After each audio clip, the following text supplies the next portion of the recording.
Kama umewahi kumpenda mtu kwa moyo wako wote mpaka ukahisi kama vile yeye ndo kashikilia uhai wako, basi tafadhali usiondoke.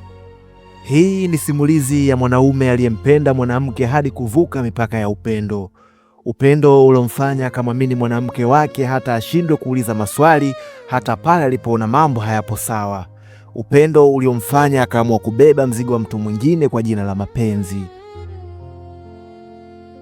Lakini kadri muda ulivyozidi kupita ndivyo upendo ule ulimgeukia kuwa maumivu makali, hata ashindwe kuomba msaada kwa watu, ukageuka kuwa sababu ya kukosa usingizi usiku kwa mawazo na kumfikisha hatua ya kuchukua maamuzi ambayo hakuna mwanaume angetamani kuyafanya. Kama upo kwenye mahusiano yanayokufanya ujisikie mpweke ingawa upo na mtu, ama upo kwenye mahusiano ambayo yanakufanya uvumilie mambo kwa sababu unaogopa kuumiza hisia za watu wengine, basi kaa hapa hadi mwisho, sikiliza kwa makini, kwani mpaka mwisho wa simulizi hii kuna kitu utajifunza.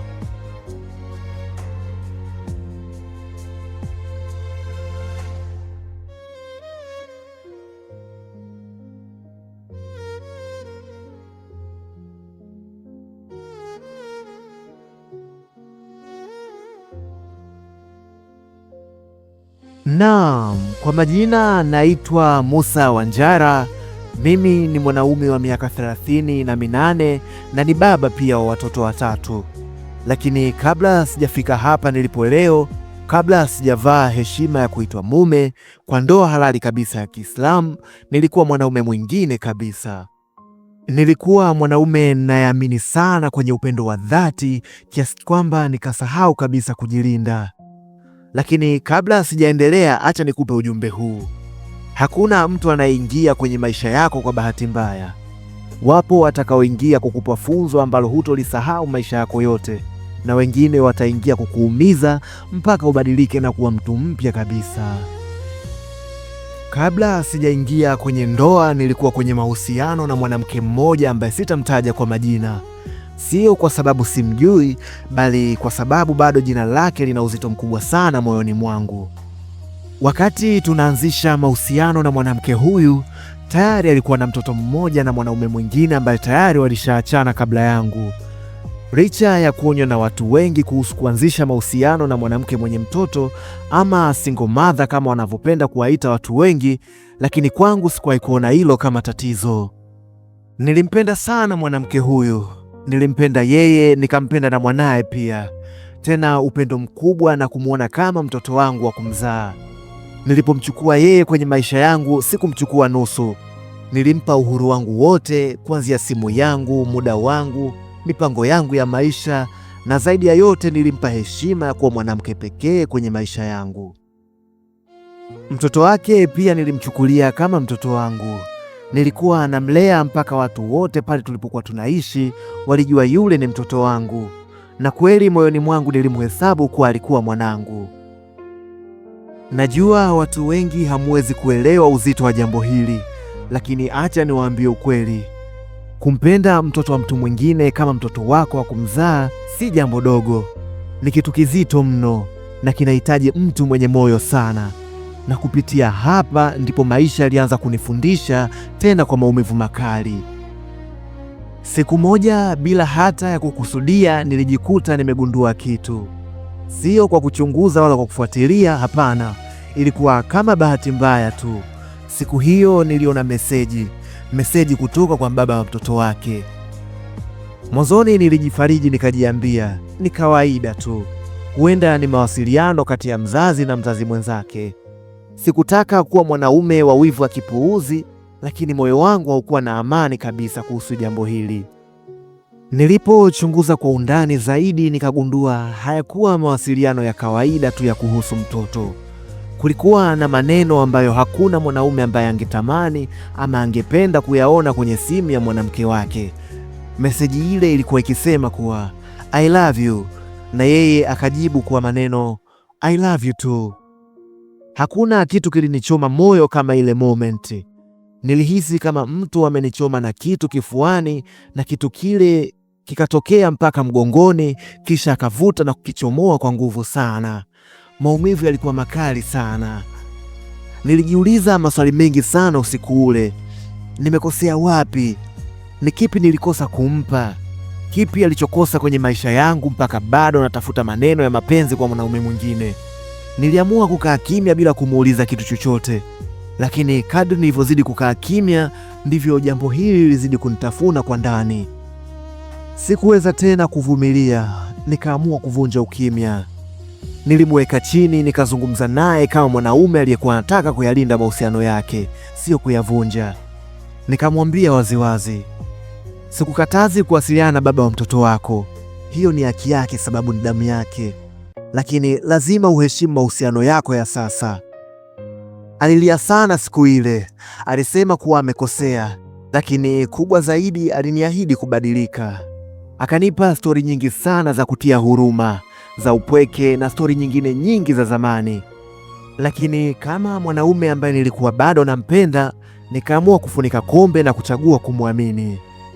Lakini kuna msemo mmoja wa zamani sana wa wahenga unasema, ukipuuzia ishara za mwanzo, mwisho wake huwa mchungu zaidi. Basi maisha yakaendelea kama kawaida, lakini kadri siku zilivyozidi kwenda ndivyo tabia zake zilizidi kuniwashia taa nyekundu. Akawa anafanya mambo mengi madogo madogo ambayo moyo wangu haukuyapenda. Taa nyekundu ya kwanza ilikuwa kwa ndugu yake. Alikuwa na dada yake ambaye ni mtoto wa baba mkubwa wake. Huyo dada yake alikuwa na ushawishi mkubwa sana kwenye maisha yake. Kila akisema kitu ilikuwa ni lazima kifanyike. Hata kama tayari tumepanga mambo yetu, angepindua tu ili mradi asimuudhi. Hapo nikaanza kupata shaka na kuhisi kama huenda kuna kitu kinafichwa. Siku moja nikaamua kuchukua maamuzi magumu. Uamuzi ambao mwanaume yeyote yule angeufanya pale anapochoka kujiona mjinga. Nilichukua simu yake bila yeye kujua, na hapo ndipo dunia yangu ilianza kuvunjika kabisa.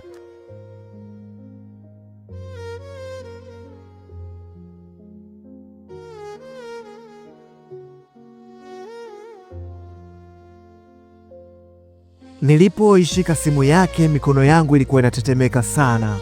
Sio kwa sababu nilikuwa na hatia, bali kwa sababu moyo wangu tayari ulikuwa unajua ninachoenda kukutana nacho. Unajua, kuna wakati moyo unatangulia kujua kabla macho hayajaona. Nilijiambia, ukifungua ukakuta hakuna kitu, utajilaumu maisha yako yote. Lakini pia nikajiambia, usipofungua utaendelea kuishi kwenye uongo. Niliamua kufungua. Mara ya kwanza niliona chats za kawaida tu, salamu za kawaida, kumjulia hali mtoto. Nikavuta pumzi kidogo, kisha nikaendelea kuzisoma. Lakini kadri nilivyozidi kushuka chini zaidi, nilijikuta najutia kwa nini nilichukua maamuzi yale. Nilitamani nisingefungua kabisa. Alikuwa anaongea na dada yake yule mambo mengi sana ya ajabu. Walikuwa na mipango mingi sana wanaifanya pamoja, huku mimi akinificha nisijue. Nilisoma meseji moja ikasema, siwezi kuwa na watoto wa baba tofauti, ndiyo maana natumia uzazi wa mpango. Nikakaa kimya kwa sekunde kadhaa, ubongo haukuelewa haraka. Nikazidi kusoma. Hapo ndipo nikagundua kitu ambacho kilinifanya nihisi kama nimesimama peke yangu duniani. Alikuwa ametoa mimba zangu kama 2 hivi. Yaani katoa mimba zangu bila kuniambia, bila kuniuliza, achilia mbali kunishirikisha tu ili kuonesha na niheshimu kama mwanaume wake. Kiukweli niliumia sana. Moyo uliniuma sana. Nilihisi kama anabanduliwa ngozi nikiwa hai, lakini bado haikuishia hapo. Lakini jambo lingine la ajabu na la kusikitisha ambalo walikuwa wakilifanya yeye na dada yake, walikuwa wanapanga kwenda kwa mganga. Sio mara moja tu, ilikuwa ni zaidi ya mara moja. Walikuwa na mganga wao ambaye huwa anawafanyia tiba mbalimbali. Mpango wao ulikuwa ni mmoja tu, kunifanya nifanye kila kitu. Yaani niwe zezeta, kila kitu atakachoniambia nikubali, na nifanye kila kitu kuhusu mtoto wake. Kumbuka wakati yote haya yakiendelea, mtoto wake nilikuwa nampenda kama mtoto wangu. Nilikuwa namlea, nilikuwa namweka mbele ya watu wote, kiasi mpaka ikafika hatua watu wakawajua ni mwanangu wa damu. Lakini bado haikutosha kwake. Alikuwa na mpango wa kuniroga niwe zuzu kabisa juu yake.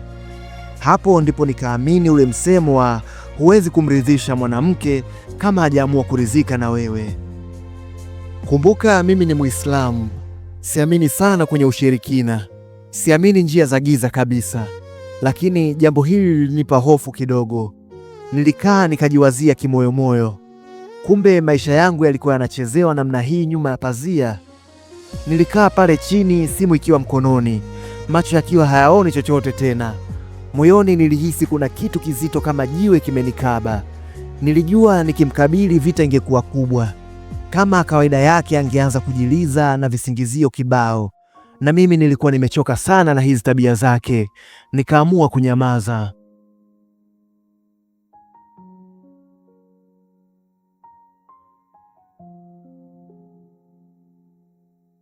Siku nyingine tena nikaja kufumania tena SMS zake na mzazi mwenzie. Kama kawaida walikuwa wakichati kimahaba kuonesha bado wapo pamoja. Sikumwambia chochote kuhusu lile swala, maana sikuwa tayari tena kwa magomvi na makelele na yeye. Nilichofanya ni kujitoa kwenye maisha yake kimya kimya. Niliamua kuhama pale tulipokuwa tunakaa.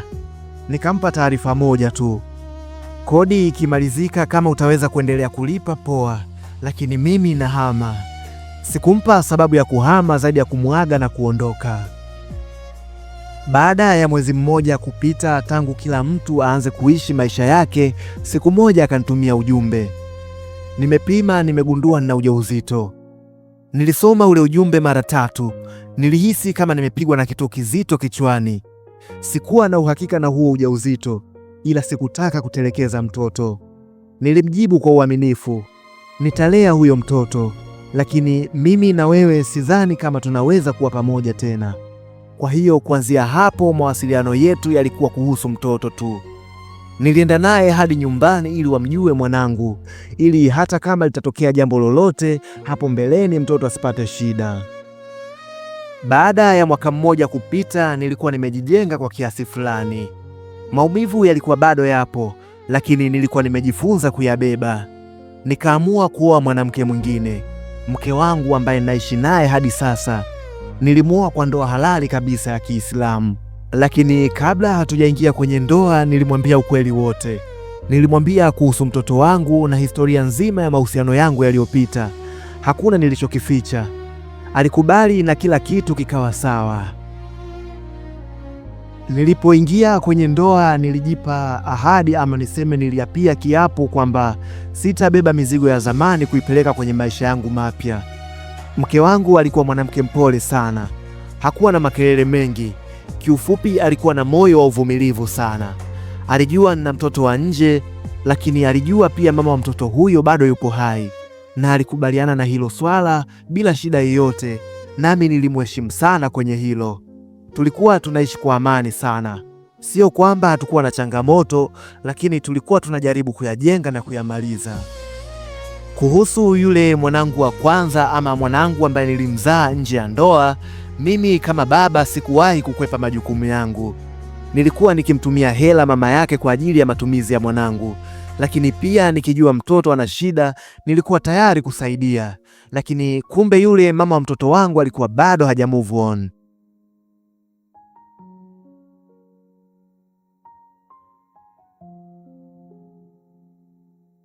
Mara ya kwanza ilianza taratibu. Zilianza kwa simu za usiku. Unapopokea ukihisi ama kuna tatizo, labda mtoto anaumwa ama pengine kuna dharura nyingine kuhusu mtoto, lakini ukipokea tu unasikia sauti za lawama. Umeniacha, umeniharibia maisha, unaniona kama nani kwako? Nilijaribu kumwelewa, nilijaribu kuwa mtulivu, nilijaribu kurudisha kwenye mada ya mtoto, lakini mazungumzo yalikuwa yanarudi pale pale kwenye hisia zake, kwenye maumivu yake, kwenye hasira zake. Nilianza kuchoka na tabia hii. Kuna siku akanitumia picha yuko na mtoto. Mtoto alikuwa anacheka. Kwa sekunde moja nilitabasamu, lakini niliposoma meseji iliyoambatana na picha ile, tabasamu lilipotea. Ilikuwa meseji ya kunigusa moyoni, ya kuniweka hatiani, ya kunifanya nijisikie kama nimetelekeza familia. Nilijua huu haukuwa tena uwasiliano ama mawasiliano ya wazazi wawili. Ulikuwa uingiliaji wa moja kwa moja kwenye maisha yangu mapya.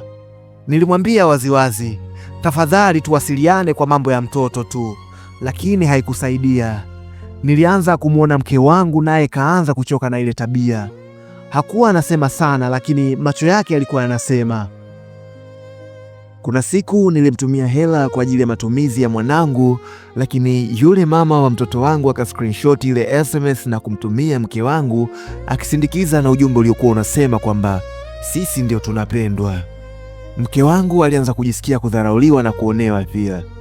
Aliona kama ameingizwa kwenye vita ya mapenzi ambayo haimhusu. Nilikaa nikajiuliza, hivi mimi nafanya nini kibaya? Je, mshahara wa kuwa baba mwema kwa mtoto wako ni kupokea fedheha kwenye ndoa yako? Nilijua lazima nichukue uamuzi mgumu. Niliamua kumblock ili asiwe tishio tena kwenye ndoa yangu. Lakini kabla sijamblock, nilimpa taarifa moja muhimu. Mtoto akipata shida yoyote mpigie mama yangu, kisha nikamblock. Nilidhani labda kwa kufanya hivyo huenda pengine ningepata amani, lakini ndo kwanza nilikuwa kama nimechochea vita. Alitafuta namba nyingine tena ya mke wangu, akaanza kumtumia meseji za matusi, maneno ya kumdharau, akiambatanisha na picha ambazo tulipiga kipindi tukiwa mimi na yeye zamani sana. Akatuma chati tulizokuwa tukichati zamani. Lengo lilikuwa moja tu, kumvunja moyo mke wangu kisaikolojia na kumfanya ajisikie vibaya ama kuona wivu. Nilimwona mke wangu anabadilika, akawa mkimya sana kupita kawaida. Akawa ananiuliza maswali mengi, maswali ambayo hakuwahi kuniuliza kabla. Nilijihisi kama mtu mwenye hatia. Nilihisi kama nimemleta mwanamke asiye na hatia kwenye vita ambayo si yake. Hata mimi pia nilichoka. Nikatafuta namba ya yule mwanamke ambaye ni mama wa mtoto wangu, nikampigia. Nikamwambia tukutane angalau tuzungumze kwa amani.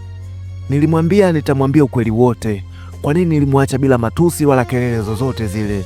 Nilidhani angeelewa, lakini nilipofungua mdomo wangu na kuanza kueleza, niligundua kitu kimoja cha kushangaza sana. Hakuwa anaona kama kuna kosa lolote lilolifanya. Ndo kwanza alianza kwa kujitetea. Alisema alikuwa anaogopa nitamwacha, ndio maana aliendelea kuwasiliana na ex wake. Akasema alikuwa na hofu na maisha ya mtoto wake hapo mbeleni. Akasema hakuweza kuwa mbali na baba wa mtoto wake kwa sababu ni damu yake pia.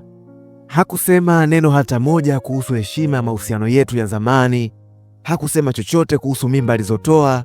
Hakusema chochote kuhusu mganga. Kwake yeye alikuwa ni kama ndiye muhanga ama victim wa hilo tukio. Ndipo akatoa kauli ambayo ilinifanya nikae kimya kwa muda mrefu sana. Akasema naweza kuwa mke wa pili ili mtoto wangu ama watoto wangu wasikose baba. Nilimwangalia nikashindwa kusema kitu kwa sekunde kadhaa.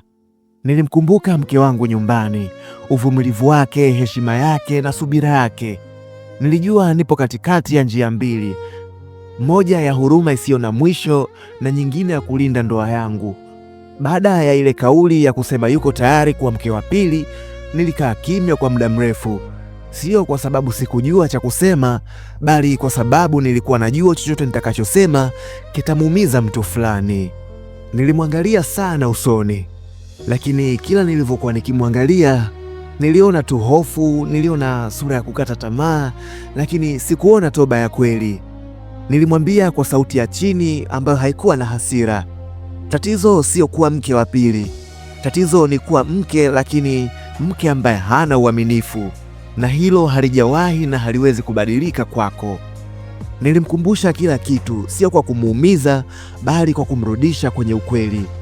Nikamwambia kuhusu ile siku nilipoona message ya I love you. Nikamwambia kuhusu mimba zangu 2. Nikamwambia kuhusu mganga. Nikamwambia kuhusu jinsi nilivyoondoka kimya kimya na sababu ilikuwa nini. Siku hiyo alilia sana, lakini kilio chake kilikuwa cha hasira. Hakikuwa cha mtu ambaye anaonesha kujutia ama kujilaumu kwa yale aliyoyafanya. Alisema tena, nilifanya yote kwa sababu nilikuwa nakupenda. Hapo ndipo nilijua kuna watu hawajui tofauti kati ya upendo na umiliki. Nilimjibu, kama ungekuwa unanipenda usingenifanyia haya. Nilisimama nikajua mazungumzo yamefikia mwisho wake. Kuanzia siku ile niliweka mipaka kwa mara ya kwanza. Sio kwa hasira wala haikuwa kwa kisasi, bali kwa kulinda ndoa yangu na akili yangu. Nilimwambia wazi, mawasiliano yote ni kuhusu mtoto tu.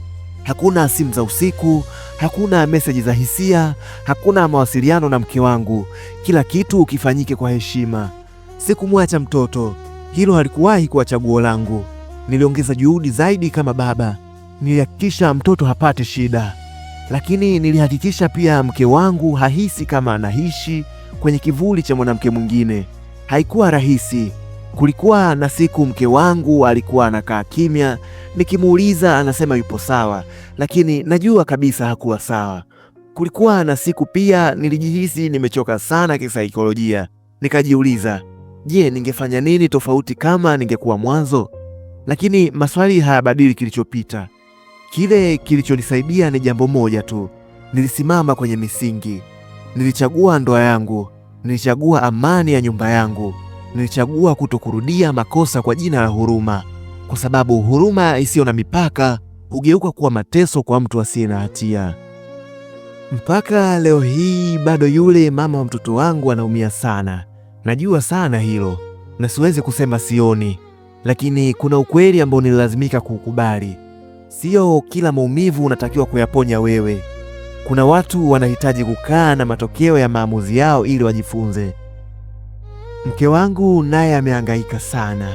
Amevumilia mambo ambayo wanawake wengi wasingevumilia, na hilo nimelibeba moyoni. Kila nikimwangalia najua nilifanya uamuzi sahihi, si kwa sababu haukuwa mgumu, bali kwa sababu ulikuwa wa haki. Kabla sijamalizia simulizi hii, kuna ujumbe mmoja ninaotaka kuutoa kwa mwanaume yeyote yule anayesikiliza simulizi hii. Usipuuzie ishara za mwanzo. Usifikiri upendo pekee unatosha bila heshima, na zaidi ya yote usijaribu kuokoa kila mtu ukasahau kujiokoa mwenyewe. Na kwako wewe mwanamke unayesikiliza hii, upendo wa mwanaume mwema ni neema. Ukiichezea usishangae ukabaki na majuto ya kumpoteza mtu huyo. Leo hii mimi ni baba na ni mume pia, na nimejifunza kwa njia ngumu sana. Sikujivunia safari hii, lakini pia nilihitaji, kwa sababu wakati mwingine ili uokoke lazima uachilie kile ulichokipenda sana.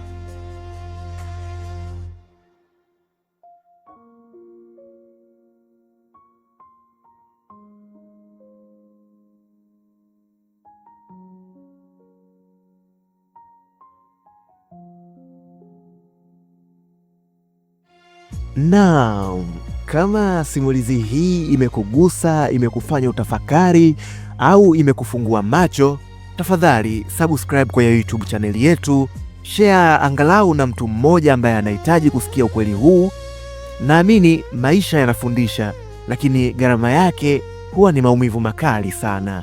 Basi share na mtu mmoja ili angalau asijifunze kwa maumivu kama nilivyojifunza mimi, angalau ajifunze kupitia maumivu ya mtu mwingine. Asante.